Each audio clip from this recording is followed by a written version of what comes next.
It is incredibly common for autistic people to just kind of want to stop participating in society one day. It typically takes 2 or 3 decades, but a lot of us get there at a certain point. We don't want friends anymore, the 9 to 5 is just a nightmare, and we would rather do basically anything than socialize. I know I have been here many times, many, many, many times, and, well, it can get so extreme, and does get so extreme for many of us, that we elect for the ultimate form of not participating in society.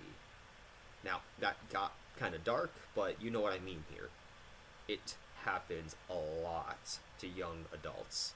And really, across the board, young adults are kind of having trouble wanting to participate in society. It just seems like we've created something that just doesn't optimize happiness. It's not about happiness. It really isn't. It's about something else.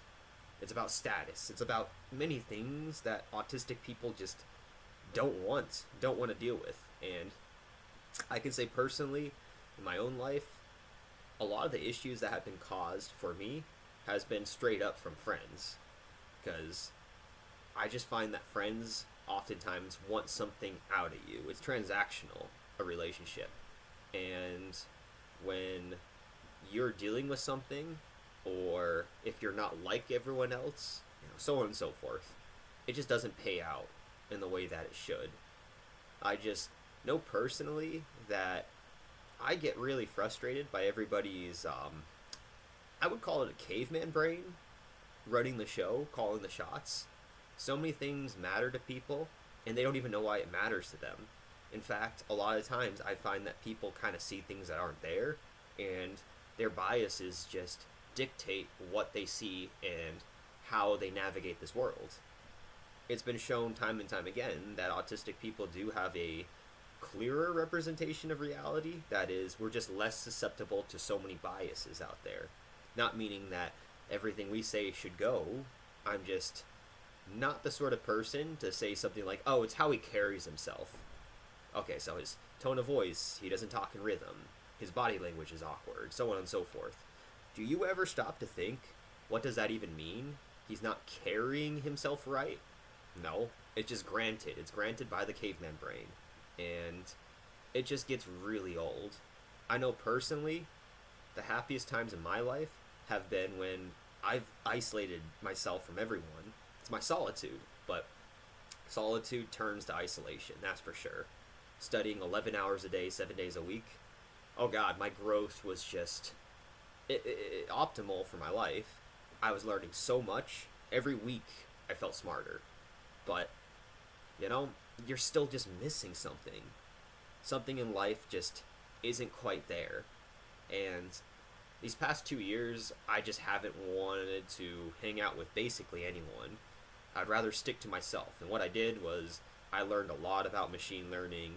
I typed a bunch of algorithms up and taught my little brother, my double Q learning agent, how to play Mario. Stuff like that. And that sort of thing is enjoyable to me.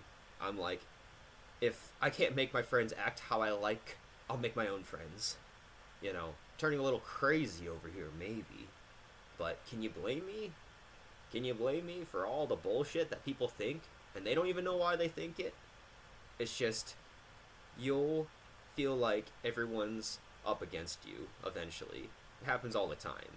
And consensus is king in neurotypicals' minds. They're not going to self-reflect. They're not going to do any of that. They're just going to realize you're not the same as them. At least their caveman brain's going to realize that. And that dictates everything. So, when there's a disagreement, they just assume that your point of view doesn't matter because it's not like my point of view. And I can only trust my point of view and other people's point of views that are like mine. So, it does kind of turn into you against the world in some ways, unless you just kind of mask and blend in, leads to burnout. So, it's just hard. It's hard to want to participate in society. And again, this is happening across the board. So, I think we need to really sit down and talk about this, guys. I think we need to figure this out, because it's not just autistic people at this point. It's everyone. Everyone's having trouble. So, we just gotta do something. Gotta do something, right?